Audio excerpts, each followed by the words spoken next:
छिछला के वापस फेंक देता है। तो इस सौर ज्वाला को हम प्रकाश जो देखते हैं, इस प्रकाश को हम लोग क्या कहते हैं, ऑरोरा। यह प्रकाश अगर ऊपर देखा गया तो ऑरोरा बोरियोलिस, और नीचे देखा गया तो ऑरोरा ऑस्ट्रियोलिस कहते हैं। अब एक बात बताइए, जहां दो चीजों में रगड़ होगा, यहाँ पृथ्वी के वायुमंडल और इस ऑरोरा में रगड़ होगा कि नहीं होगा? तो रगड़ होने से कोई भी चीज में आवाज उत्पन्न होती है। दुनिया के कोई भी चीज को रगड़िएगा तो एक आवाज उत्पन्न होती है। तो ऐसे आवाज को हम व्हिसलर कहते हैं। क्या कहते हैं? व्हिसलर। ऐसे आवाज को क्या कहेंगे? व्हिसलर कहते हैं। यूपीएससी में क्वेश्चन पूछा था, व्हिसलर की उत्पत्ति किससे होती है? लड़का पगला गया था, उसको यही समझ में नहीं आ रहा था जो कोने सब्जेक्ट का क्वेश्चन है, व्हिसलर की उत्पत्ति किससे होती है? पेड़ पौधा समझ रहा था सर, बॉटनी का। भैया व्हिसलर की उत्पत्ति, सौर ज्वाला जब वायुमंडल में प्रवेश करता है तो एक आवाज उत्पन्न होती है रगड़ के कारण, जिसे हम व्हिसलर कहते हैं। एक प्रकाश उत्पन्न होती है रगड़ के कारण, जिसे ऑरोरा कहते हैं। यह प्रकाश जब उत्तरी ध्रुव में गया तो ऑरोरा बोरियोलिस, यह प्रकाश जब दक्षिणी ध्रुव में आया तो ऑरोरा ऑस्ट्रियोलिस के नाम से जाना जाता है। ये समझ में आ गया सौर ज्वाला। किसी को कोई दिक्कत है? सौर ज्वाला तक में कोई दिक्कत है? इंग्लिश में इसको सोलर फ्लेम कहते हैं, बाकी उसको इंग्लिश में दोनों का इंग्लिश नाम है, ऑरोरा बोरियोलिस, ऑस्ट्रियोलिस इंग्लिश नाम है। सीबीएसई वालों को कोई दिक्कत नहीं होना चाहिए। यहाँ पर आगे बढ़े।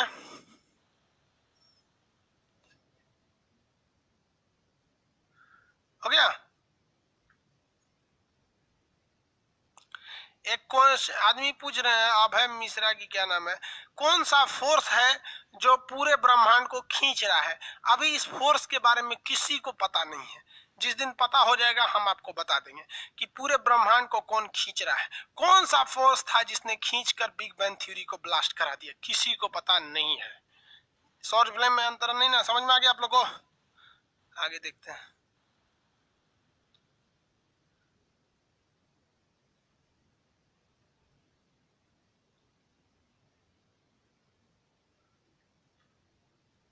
आगे देखा जाए।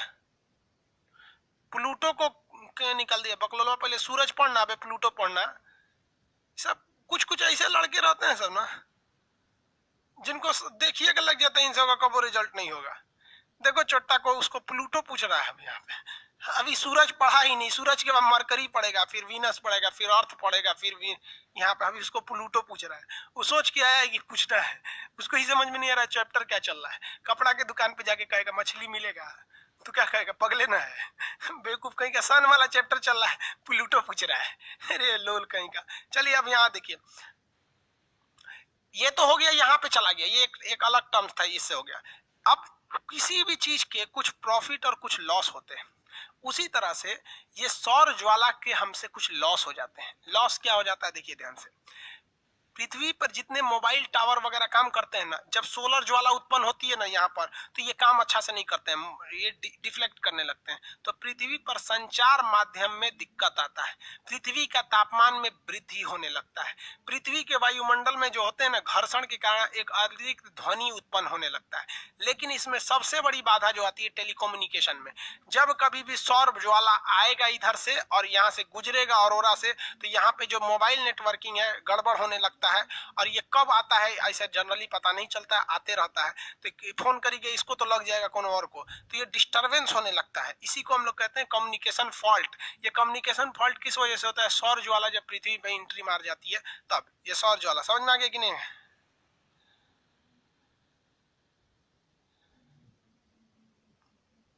सर पृथ्वी पर हाइड्रोजन का परसेंटेज पूछता है। हाँ बाबू परसेंटेज पूछता है, बता देंगे। अभी हम स्ट्रक्चर बता रहे हैं, परसेंटेज पूछता है। वेरी गुड, आपका क्वेश्चन अच्छा, हम बता देंगे। आगे आपके मटेरियल में लिखा भी हुआ है परसेंटेज, आप अगर नहीं पढ़े हो तो देखिएगा, आपको समझ में आया कि नहीं आ गया?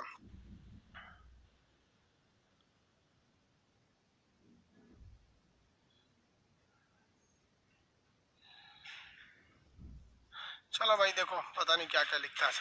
अब यहाँ पर एक चीज समझिए कि जो किरण वापस आ गई थी, ये तो किरण वापस आ गई, ये वापस क्यों आ पाई?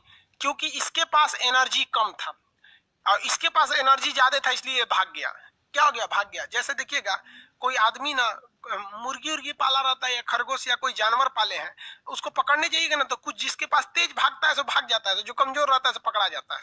इधर आओ यहाँ पे, तो ये जो कमजोर था सो ये सब तो पकड़ा गया सब, ये भाग नहीं पाया सब, तो ये यहीं पे रह गया सब, भाग नहीं पाया सब तो यहीं रह गया सब। तो जो सौर ज्वाला रहती है इसका टेम्परेचर बहुत ज्यादा रहता है, इसका टेम्परेचर क्या रहता है, बहुत ज्यादा रहता है, लगभग 6000 डिग्री सेल्सियस रहता है इसका। कितना रहता है, 6000 डिग्री सेल्सियस। और जो लौट के आ जाता है, लौट के जो आता है उसका टेम्परेचर 4000 डिग्री सेल्सियस से लेकर 1500 डिग्री सेल्सियस देता है। अगर आप पीएचडी कर रहे हैं, जेआरएफ की तैयारी कर रहे हैं, या एमए या ग्रेजुएशन में पढ़ रहे हैं, तो आपको यह बताना पड़ेगा कि जो लौट कर प्रकाश आ रही है इसका टेम्परेचर 4000 डिग्री रहता है। लेकिन अगर आप एसएससी वगैरह की तैयारी कर रहे हैं तो आपको यह कहना पड़ेगा कि 1500 यानी 1500 डिग्री सेल्सियस रहता है। तो यहाँ ज्यादातर लड़के एसएससी के हैं तो यही बताएंगे कि जो सौर ज्वाला जा रहा है उसका टेम्परेचर 6000 रहता है, और जबकि ये इसका टेम्परेचर कितना रहता है, 1500 डिग्री सेल्सियस रहता है। तो आप बताइए, तो ये सौर ज्वाला का टेम्परेचर ज्यादा रहता है और ये जो वापस आ रहा है इसका टेम्परेचर क्या रहता है, कम रहता है। तो ये बाहर से जब आप पृथ्वी से देखिएगा, पृथ्वी से यहाँ से, तो ये सौर ज्वाला चमकीला दिखेगा, ये धब्बा की तरह दिखेगा। इसलिए इसको कहते हैं हम सोलर स्पॉट। क्या कहेंगे, सोलर स्पॉट का सौर कलंक कहते हैं। क्या कहते हैं, कलंक, कलंक।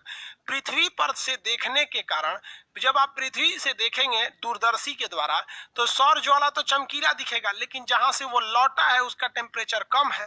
तो टेम्परेचर कम होने के कारण इसे हम लोग क्या कहते हैं भैया, सोलर स्पॉट यानी सौर कलंक कहते हैं। क्या कहेंगे, सौर कलंक के नाम से जानते हैं। सौर कलंक का टेम्परेचर कितना डिग्री होता है, 1500 डिग्री सेल्सियस होता है। कितने डिग्री, 1500 डिग्री सेल्सियस होते हैं। जबकि सौर ज्वाला का टेम्परेचर बहुत ज्यादा होता है, लगभग 6000 डिग्री सेल्सियस होते हैं सौर ज्वाला का। और ये हो गया आपका क्या चीज, सौर कलंक। क्या हो गया, सौर कलंक हो गए सब। किसी को कोई दिक्कत नहीं है यहाँ पे सौर कलंक से? सौर कलंक समझ में आ गया कि नहीं आ गया, किसी को दिक्कत नहीं? सौर कलंक, सौर कलंक का टेम्परेचर कम होता है। आगे बढ़े सर, यूपीएससी में के लिए यही पढ़ना है? तो अभी तक आप प्रीवियस क्वेश्चन नहीं देखे हैं यूपीएससी का, यही पढ़ना है? सर अवसर और उपसर में बराबर समय में सूर्य प्रकाश आती है? नहीं बाबू,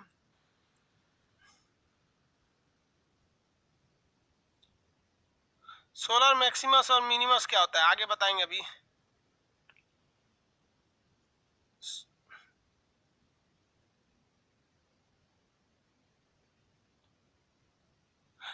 एक तो पूछ रहा है सर कोरोना किस हिस्सा में, वो गारंटी लूसेंट वाला है। लूसेंट में क्या दे रखा है कि सूरज की बाहरी परत को दे रखा है, टोटल सूरज की 6 परत पढ़ना है। लूसेंट में उसने दे रखा है प्रकाश मंडल, कोरोना और सौर मुकुट या क्रीट दे रखा है। लूसेंट में पूछ रहा है सर ये पूरा पढ़ा दिए, इसमें तो कोरोना दिख ही नहीं रहा है। कोरोना बाबू बच्चों वाला चीज है, अब ये वाला चीज समझिए। अब सोलर स्पॉट साइकिल समझते हैं लोग, सोलर स्पॉट साइकिल क्या होते हैं सब। ये सौर कलंक तो समझ में आ गया कि नहीं आ गया आपको? सौर कलंक समझ में आ गया? सौर कलंक कोई धब्बा नहीं है, बल्कि यह टेम्परेचर कम रहता है, इसलिए इसे हम लोग दूर से देखने पर ये धब्बा की तरह लगता है, जिसे हम लोग कहते हैं सोलर स्पॉट के नाम से जानते हैं। किस नाम से जानेंगे? सोलर स्पॉट के नाम से जानते हैं। देखिए अब ये संवहन मंडल होता है यानी कन्वेक्टिव जोन है, इसमें ये चौकोर चौकोर जो सेल होते हैं ये केवल यहाँ थोड़ी होते हैं, हर जगह पाए जाते हैं। क्या पाए जाते हैं? हर जगह पाए जाते हैं। और हर जगह से सौर ज्वाला निकलते रहती है, ऐसे ऐसे ऐसे ऐसे निकलते रहती है। कोई एक जगह से तो फिक्स है नहीं, हर जगह से ऐसे सौर ज्वाला निकलेगी। यहाँ हम बना देते हैं दोबारा, यहाँ से भी सौर ज्वाला निकलेगी, यहाँ से भी, यहाँ से भी, यहाँ से भी सौर ज्वाला निकलते रहती है। जहां से सौर ज्वाला निकलती है ठीक उसके पीछे क्या बन जाता है? सोलर स्पॉट बन जाता है। क्या बन जाता है? सोलर स्पॉट बनता है। क्या बनेगा? Solar spot. सोलर स्पॉट जो बनते हैं वो 0 डिग्री से लेकर 40 डिग्री के बीच में बनते हैं। 0 डिग्री से कितने डिग्री के बीच में बनते हैं? 40 डिग्री के बीच में। तो इसी को सोलर स्पॉट साइकिल कहते हैं। सोलर स्पॉट साइकिल कहा जाता है कि सोलर स्पॉट जो बनते हैं वो 0 डिग्री से लेकर कहां तक देखे जाते हैं? 40 डिग्री तक देखे जाते हैं ज्यादा, क्योंकि 0 से 40 डिग्री के बीच में ही यहीं से जो भी विस्फोट करता है, कोई चीज विस्फोट करेगा तो ऐसे ही विस्फोट करता है, ऊपर की ओर कम करता है। तो ये 0 डिग्री से लेकर, कहां से? 0 डिग्री से लेकर कहां तक विस्फोट करते हैं? 40 डिग्री तक। यहीं पे मान लीजिए 40 डिग्री, तो कहेगा कि solar spot cycle, solar spot cycle कहां से कहां तक जाता है? तो 0 डिग्री से लेकर कहां तक? 40 डिग्री तक जाता है। ये क्वेश्चन आपका जेआरएफ जो कर रहे हैं ना, नेट जेआरएफ, उन लोग के लिए इंपॉर्टेंट है कि सोलर स्पॉट साइकिल कहां से देखने को मिलेगा? सूरज के विषुवत रेखा यानी 0 डिग्री से लेकर कहां तक? 40 डिग्री तक। तो इन्हीं के बीच में सौर ज्वाला भी दिखेगा, इन्हीं के बीच में सौर कलंक दिखेगा, क्योंकि जहां सौर ज्वाला ज्वाला रहती है उसी के पीछे क्या देखने को मिलता है, सौर कलंक देखने को मिलता है। अब यहां से यहां जाने में इसको कितना टाइम लगता है, तो एक सोलर स्पॉट साइकिल पूरा करने में यहाँ पे कितना, 0 से 40 डिग्री जाने में कितना टाइम लगते हैं, 5.5 साल का समय लगता है। कितने समय लगता है, 5.5 साल का समय लगता है। एक बार जाने में 5.5 साल और आने में 5.5 साल। तो किसी चीज का एक कंप्लीट साइकिल कब कहते हैं, जब कोई चीज गया और वापस आ गया। तो इस कंप्लीट क्रिया को हम क्या कहा जाता है, साइकिल कहा जाता है, साइकिल। तो सौर कलंक जो होते हैं या सौर ज्वाला वो बनते हैं 0 डिग्री, फिर कुछ साल बाद यहाँ बनेगा, कुछ यहाँ बनेगा, फिर यहाँ, फिर यहाँ, यहाँ, यहाँ, यहाँ, यहाँ, धीरे धीरे बनेंगे, बनते बनते बनते बनते कहाँ तक जाएंगे, 40 डिग्री तक जाएंगे। इस बीच उनको कितना समय लगेगा, 5.5 साल लगेगा जाने में, और फिर आने में कितना साल लगेगा, 5.5 साल लगेगा आने में। तो कंप्लीट साइकिल कितने साल का होता है, 5.5 जाने में, 5.5 आने में। तो ये 5.5 जाने और 5.5 आने में टोटल 11 साल का समय लगता है।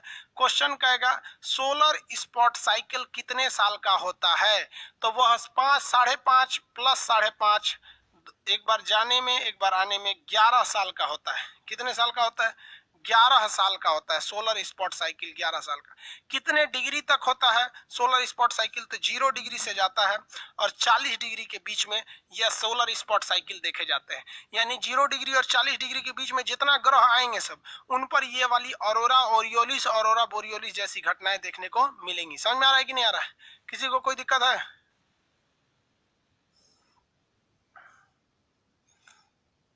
हो गया कि नहीं हो गया वो?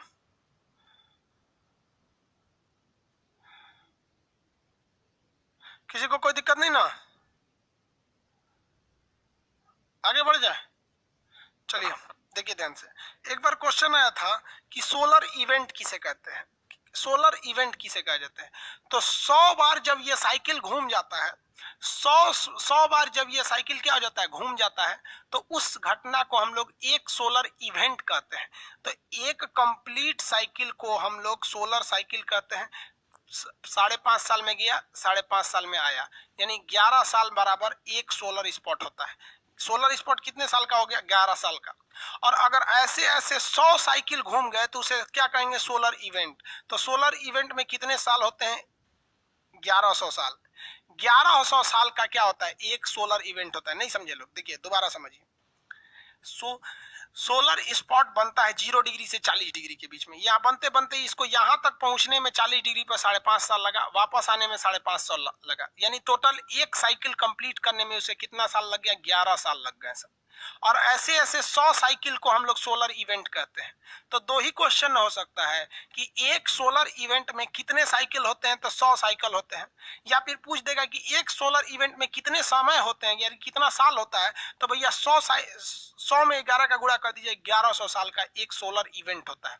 सोलर इवेंट 1100 साल का होता है। किसी को कोई दिक्कत नहीं है, आगे बढ़े। सोलर इवेंट अभी एक भी सोलर इवेंट नहीं हुआ है, अभी तो सोलर इवेंट एक भी नहीं हुआ है। 2013 में तो 23वां साइकिल था। 2013 में कौन सा साइकिल था, 23वां साइकिल था। अब आप यहाँ पे पगला जाएंगे लोग, 2013 में इसका 23वां साइकिल पूरा हुआ। अब कहेंगे ले भाई साहब इतना पुराना सूरज है, तो भाई इतना पुराना सूरज है, बात हकीकत है। लेकिन हम लोग को ये जानकारी पता कैसे चला, पृथ्वी तो बहुत पुरानी है, न्यूटन तो ये खोज किया था आपका गुरुत्वाकर्षण का, है कि नहीं। तो जब से खोज हुआ तब से ना आप गिनिएगा कि जब से बना है तब से गिनने लगिएगा। तो जब से सूरज के बारे में पता चला है, एस्ट्रोनॉमी सब जितने बताए हैं सब, तब से लेकर अगर 2013 में देखेंगे तो 2013 में ये कौन सा साइकिल था, 23वां साइकिल था। इसमें 11 साल और जोड़िएगा तो 2027 आ जाएगा, 24 आ जाएगा। 2024 में कौन सा साइकिल पूरा हो जाएगा, पूरा हो जाएगा। तो 2013 में सोलर स्पॉट का 23वां साइकिल था। तो इसका मतलब ये नहीं कि 23वें साइकिल है, खोज बहुत इधर हुआ था ना 18वीं सदी में, इसलिए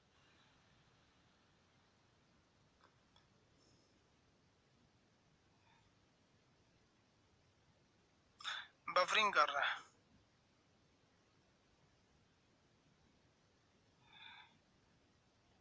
सही हो गया, बफरिंग कर रहे हैं, आप बैठ जाएगा वहां। आप लोग पिछले वाले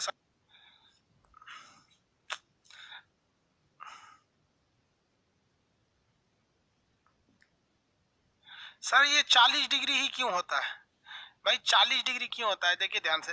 आप यहाँ देखिए 0, आप यहां से क्या कर सकते हैं, किसी चीज को मार सकते हैं। और ऐसा माना जाता है कि कोई भी चीज 40 डिग्री तक आपके कंट्रोल में रहती है, उसके ऊपर आपका फोर्स कम हो जाता है। तो ये 40 डिग्री तक ही क्या करता है, विस्फोट अच्छा से कर पाता है। जब तगड़ा विस्फोट करेगा तभी ना ये निकलेगा यहाँ पर, इसलिए 40 डिग्री तक ही इसकी क्षमता रहती है। 40 डिग्री के ऊपर भी निकलता है, लेकिन सौर ज्वाला नहीं बन पाता, वहीं पे बन के खत्म हो जाता है।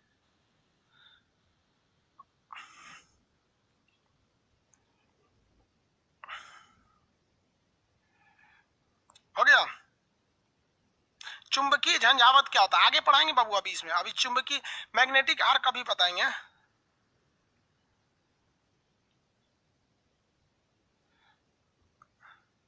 एक आदमी पूछ रहे हैं सर यूपीएससी की तैयारी कर ले रहे बेवकूफ कहीं का, तुम जाकर कभी यूट्यूब पर जाओ, किसी और टीचर से पढ़ो या कहीं देखो, प्रीवियस क्वेश्चन उठाओ इसका, तुमको लगेगा खुद पढ़ोगे कि नहीं पढ़ोगे। किसी टीचर से जाके पूछोगे कि हमको आप पढ़ा दीजिएगा, कभी बोलेगा कि नहीं पढ़ाएंगे, क्योंकि उसको फीस लेना है। हद है यार, तू लोग बेवकूफ लोग यहाँ पर। अब समझ में आया कि टीचर लूटता क्यों है। लूटने के लिए बने ही हो तुम लोग। पूछता है कि सर ये पढ़े हो जाएगा, यार तुम डिसाइड करो ना कि तुम्हें जो चाहिए वो यहाँ मिल रहा है कि नहीं मिल रहा। नहीं मिल रहा है तो चले जाओ, मिल रहा है तो चुपचाप पढ़े रहो। समझ में आया कि नहीं आया।